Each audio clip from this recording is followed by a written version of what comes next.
Story disclaimer. This story is a work of fiction and is intended for entertainment purposes only. The content includes dark themes, horror elements, and fictional depictions of rituals and sacrifices that are purely imaginative and not reflective of any real-life practices or beliefs. Viewer discretion is advised. This video is not suitable for younger audiences, and parental guidance is recommended. The story does not endorse or promote any harmful behavior, violence, or dangerous activities. Please note that all characters, events, and settings are entirely fictional and created for the purpose of storytelling. Any resemblance to actual persons, living or dead, or actual events, is purely coincidental. Amina faces a harrowing struggle after saving her daughter, Rosemary, from dark spirits, only to lose her husband, Kofi, who becomes a hollow shell of himself. The village of Umudike turns against them, blaming Amina for the darkness that plagues their lives. As Kofi's lifelessness consumes him and Rosemary grows distant, Amina encounters a watcher in the woods who reveals that they are marked by the darkness, which is still pursuing them. As the village deteriorates and fear escalates, Amina's desperation grows, leading to horrifying realizations about the nature of the darkness entwining their fates. The villagers, driven by fear, rally against Amina and her family, escalating tensions that threaten to unleash the very darkness they fear. Amina must confront her choices and the sinister powers now within her and her daughter, as the lines between salvation and destruction blur. Amina and Rosemary returned to the village of Umudike with Kofi, but the man who walked beside them was a shadow of his former self. Kofi's once vibrant personality was gone, replaced by a hollow shell. He moved mechanically, his eyes vacant, and spoke only when spoken to, his voice flat and emotionless. The villagers noticed the change immediately and whispered among themselves, their fear and suspicion growing. Amina struggled to hold her family together. She had saved Rosemary, but she had lost Kofi in the process, and the grief weighed heavily on her heart. Every day, she watched her husband go through the motions of life, but he was no longer the man she had married. The love, the laughter, the warmth, they were all gone, replaced by a cold emptiness. Rosemary, too, had changed. The darkness that had surrounded her was gone, but she was not the same carefree child she had once been. She was quieter, more withdrawn, and she spent long hours staring into the distance, lost in thought. Amina worried that the spirits had left a mark on her, something that would never fully heal. One evening, as they sat in their small hut, Amina tried to reach out to Kofi. She took his hand, hoping to find some trace of the man she loved.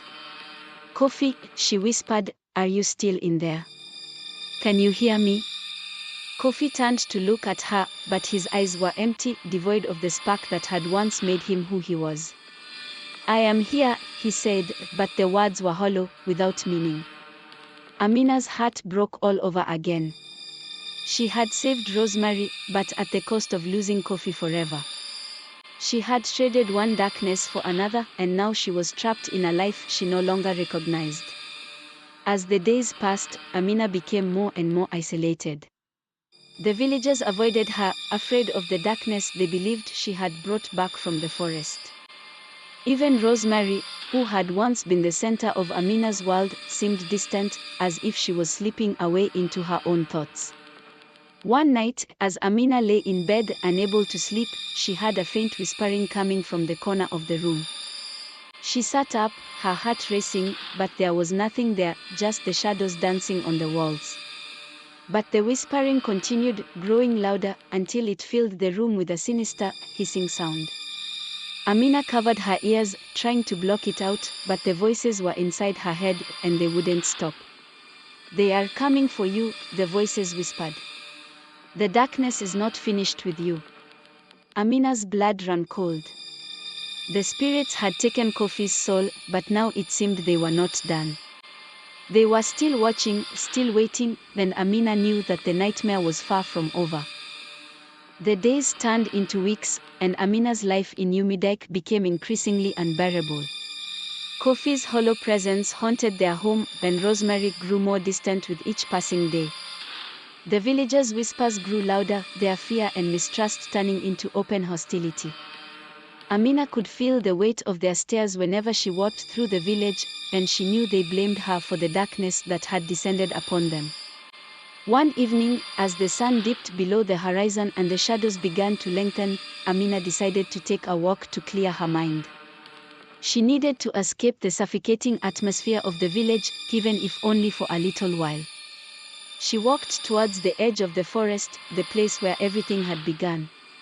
As she entered the trees, the air grew cooler, and the sounds of the village faded away, replaced by the soft rustling of leaves and the distant calls of nocturnal creatures. Amina walked slowly, her thoughts heavy with sorrow and fear. She wondered if she had made the right choice in sacrificing Kofi's soul to save Rosemary. Could she have found another way? Was there a way to reverse what had been done? Lost in her thoughts, Amina didn't notice the figure watching her from the shadows until it was too late. She froze, her heart skipping a beat as she sensed the presence. Slowly, she turned her head, and her breath caught in her throat. Standing just a few feet away was a man, tall and gaunt, with hollow eyes that glowed faintly in the dim light.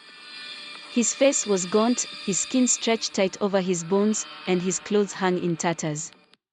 He looked like a man who had been lost to the forest for years, forgotten by time. But it was his eyes that terrified Amina the most, those empty, lifeless eyes that reminded her of Kofi's. They seemed to bore into her soul, and she felt a chill run down her spine. "You shouldn't be here," the man said, his voice barely more than a whisper, yet it echoed in the stillness of the forest. Amina took a step back, her heart pounding. "Who are you?" she asked, her voice trembling. The man tilted his head, as if considering her question. "I am a watcher," he said. "I've been watching you for a long time, Amina." Amina's blood ran cold. How did he know her name? What did he want from her?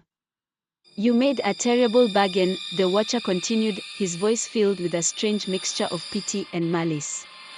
"But the spirits are never satisfied. They always want more." Amina felt a wave of nausea wash over her. The spirits had already taken Kofi's soul, what more could they want? The watcher seemed to read her thoughts. "They want you, Amina. You've been marked, just like your daughter. The darkness is still with you, and it will not rest until it has consumed everything." Amina's knees buckled, and she fell to the ground, her mind reeling with terror. She had thought the nightmare was over, that she had done everything to protect her family, but now it seemed that the darkness was far from finished with them. The watcher took a step closer, his hollow eyes never leaving her. "You cannot escape the darkness," he said softly. "It will follow you wherever you go. You have only one choice left: surrender to it, or fight until there is nothing left of you." The watcher's words echoed in Amina's mind as she stumbled back to the village. She could hardly focus, her thoughts tangled with fear and despair. The idea that she was marked by the darkness, just like Rosemary, sent chills down her spine. She had thought the nightmare was over, but now it seemed that it was only beginning. When she reached their home, Kofi was sitting outside, staring blankly at the ground.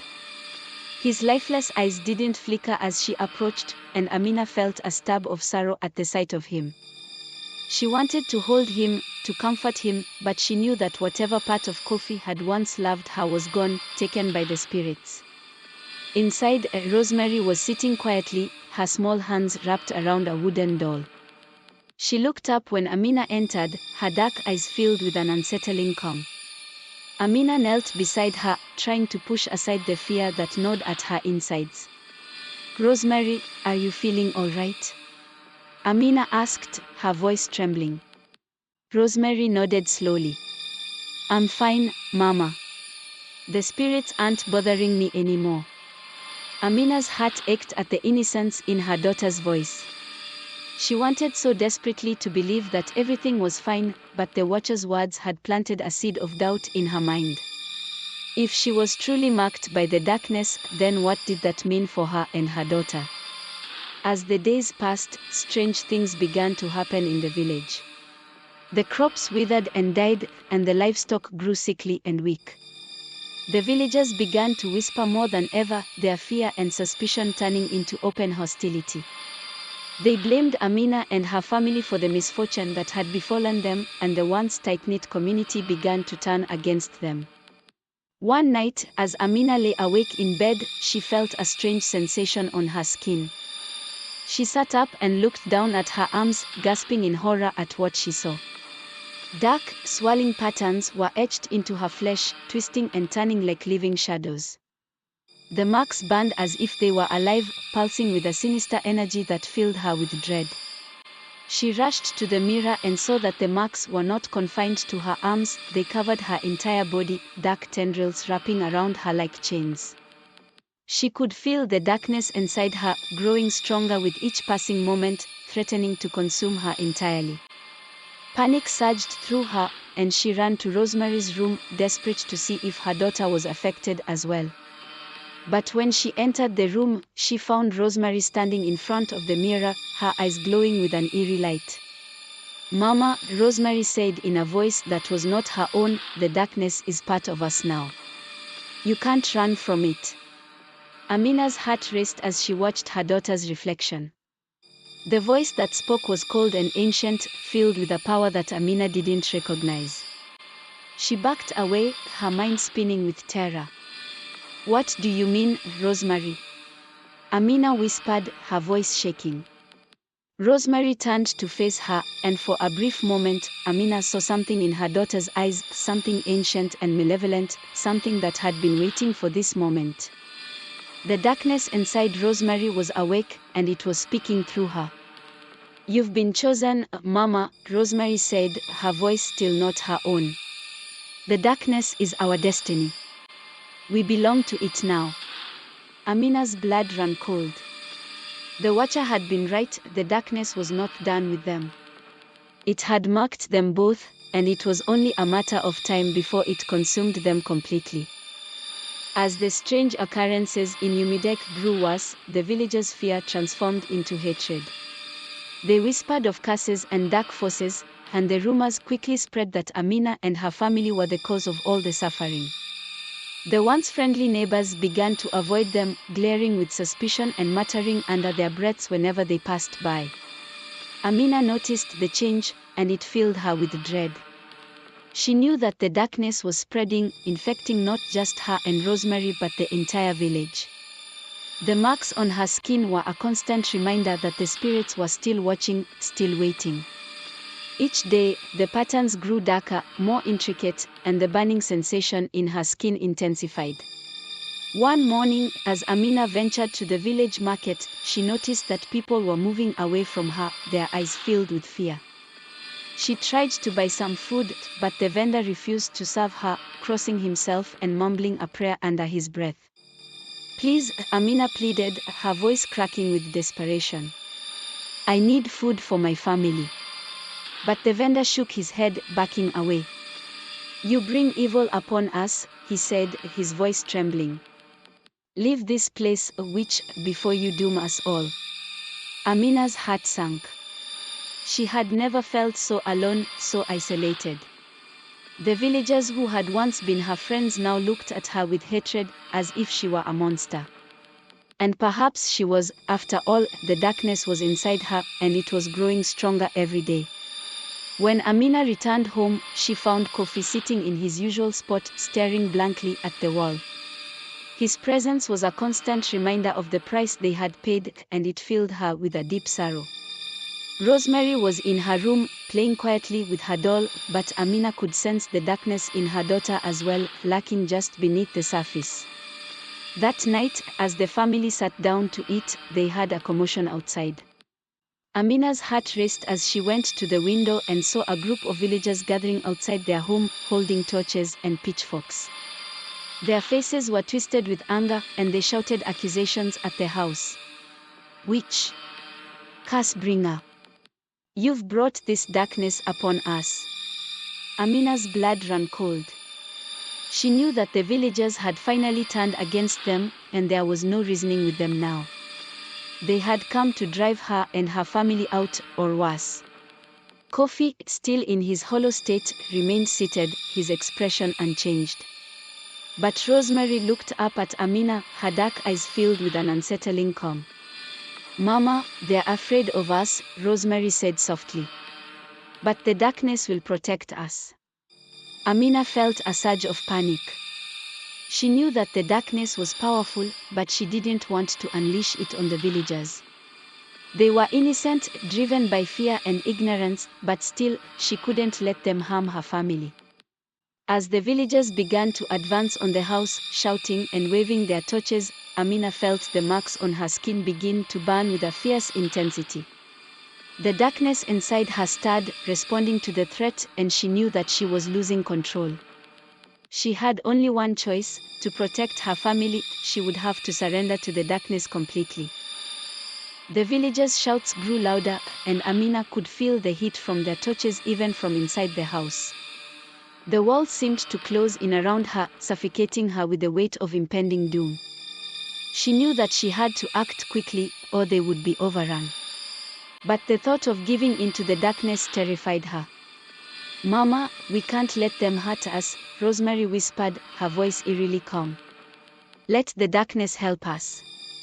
Amina looked into her daughter's eyes, and for a moment, she saw something ancient and powerful looking back at her. It was as if Rosemary had become one with the darkness, embracing it in a way that Amina had resisted. But now, with the villagers at their door, she realized that she had no other choice. With a deep breath, Amina closed her eyes and let go. She let the darkness that had been growing inside her take over, feeling it surge through her veins like liquid fire. The marks on her skin glowed with an unholy light, and the pain she had been feeling was replaced by a cold, powerful energy. When she opened her eyes, the world around her had changed.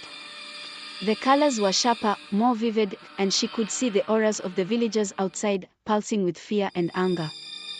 The darkness had awakened within her, and she could feel its power thrumming through every fiber of her being. Amina stepped outside, her movements fluid and graceful, as if she were floating rather than walking. The villagers recoiled at the sight of her, their torches flickering in the night. They saw the glowing marks on her skin and knew that she had become something other than human, something they couldn't control. "You should leave," Amina said, her voice echoing with an otherworldly resonance. "You don't want to see what will happen if you stay." The villagers hesitated, their fear warring with their anger. But then the darkness began to spread from Amina, seeping into the ground and the air, turning the night even blacker. The shadows seemed to come alive, writhing and twisting as they reached out towards the villagers. Panic set in, and the villagers began to flee, their torches falling to the ground as they ran. Amina watched them go, a strange sense of detachment settling over her. The darkness had saved them, but at what cost? She could feel it inside her, whispering promises of power and control, but also of destruction. As she turned back to the house, Amina saw Kofi standing in the doorway, his hollow eyes fixed on her. He was still there, still the empty shell the spirits had left behind. As Amina stood in the doorway, the darkness still pulsing within her, she felt a strange sensation, a pull deep in her chest, as if something was trying to tear its way out. She looked at Kofi, standing motionless in the shadows, then knew that this power came with a terrible price. The spirits had given her strength, but they had also taken something from her, something she could never get back. That night, Amina barely slept. The darkness had receded, but it still lingered at the edges of her consciousness, whispering to her, tempting her with promises of power. It would be so easy to give in, to let the darkness take over completely, but Amina knew that if she did, she would lose herself forever. When she finally drifted off to sleep, her dreams were filled with terrifying visions. She saw herself standing in the sacred grove, surrounded by the ancient stones.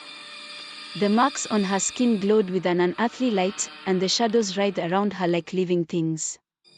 She could hear the voices of the spirits, whispering in a language she didn't understand, but the meaning was clear: she had been marked, and there was no escape. Amina awoke with a start, her heart pounding in her chest. The darkness inside her had quieted, but the fear remained.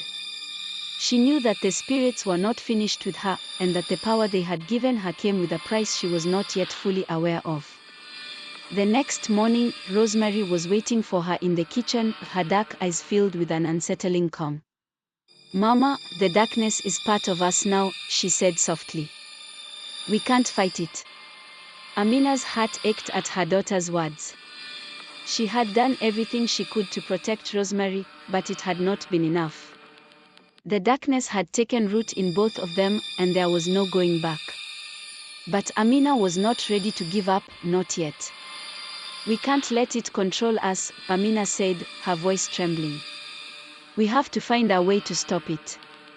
Rosemary shook her head. "It's too late. The darkness is already inside us. We can't change what we are." Amina refused to believe that. She had fought too hard, sacrificed too much, to give in now. She knew there had to be a way to rid themselves of the darkness, to break the hold the spirits had on them. But the question was, how? As the day wore on, Amina noticed that Kofi's behavior was becoming more erratic. He would stand in the middle of a room, staring at nothing, his lips moving as if he was speaking to someone unseen. He no longer responded to her, no matter how hard she tried to reach him. It was as if the part of him that had once been human was slipping away, leaving behind only an empty husk. That evening, as the sun set and the shadows lengthened, Amina heard Kofi whispering to himself in the corner of the room. She moved closer, straining to hear what he was saying, and her blood ran cold when she realized he was repeating the same phrase over and over again. "They're coming. They're coming for us." Amina's heart pounded in her chest. Who was coming? The spirits. Had they not taken enough? The fear that had been gnawing at her since that night in the sacred grove flared up again, stronger than ever. But before she could ask Kofi what he meant, he turned to look at her, his hollow eyes filled with a strange light. "They are coming for us, Amina," he said, his voice eerily calm. "And there's nothing we can do to stop them." Amina couldn't shake the sense of impending doom that Kofi's words had triggered. The days passed in a blur, each one darker and more oppressive than the last. The villagers continued to shun her and Rosemary, avoiding their home as if it were cursed.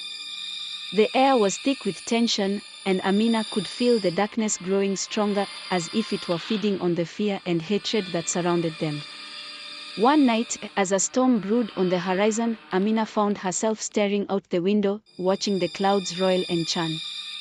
The wind howled through the trees, and the first drops of rain splattered against the glass. But it wasn't just a storm that was coming, Amina could feel something else, something far more sinister. As the storm grew in intensity, the marks on Amina's skin began to burn again, the dark patterns twisting and writhing as if they were alive. She clutched her arms, trying to stifle the pain, but it only grew worse. It was as if the darkness inside her was trying to break free, to take control. Suddenly, the room was filled with a blinding flash of lightning, followed by a deafening crack of thunder. Amina staggered back, her heart pounding. But when she looked out the window again, she saw something that made her blood run cold. Standing in the pouring rain, just beyond the edge of the village, was a group of figures, their forms barely visible in the darkness. They were cloaked in shadow, their faces hidden, but Amina knew who they were. She could feel their presence like a weight pressing down on her chest. The spirits had come for them. Panic surged through Amina as she rushed to find Rosemary. She had to protect her daughter, but how? The spirits were far more powerful than anything she had ever faced. They had already taken Kofi's soul, what more could they want? When Amina found Rosemary, the girl was standing in the center of her room, staring at the wall with a vacant expression. The air around her seemed to shimmer with a dark energy, and Amina realized with horror that the darkness inside Rosemary was awakening, just as it had inside her. "Rosemary, we have to leave," Amina said, her voice trembling. "The spirits are here." But Rosemary didn't move. "They're not here for us, Mama," she said, her voice distant. "They're here for you." Amina's breath caught in her throat. The spirits had come for her. Why? What did they want? The answer came to her in a flash of clarity that nearly brought her to her knees. The spirits had marked her, just as they had marked Kofi. But while they had taken Kofi's soul, they had left hers intact for now. They had been waiting, watching, letting the darkness grow inside her. And now they had come to claim what was theirs. Amina knew that she couldn't run, couldn't hide. The spirits would find her no matter where she went. But she couldn't give in to them, not without a fight. With a sense of grim determination, Amina grabbed Rosemary's hand and led her out of the house. The storm raged around them, the wind and rain lashing at their faces, but Amina didn't care.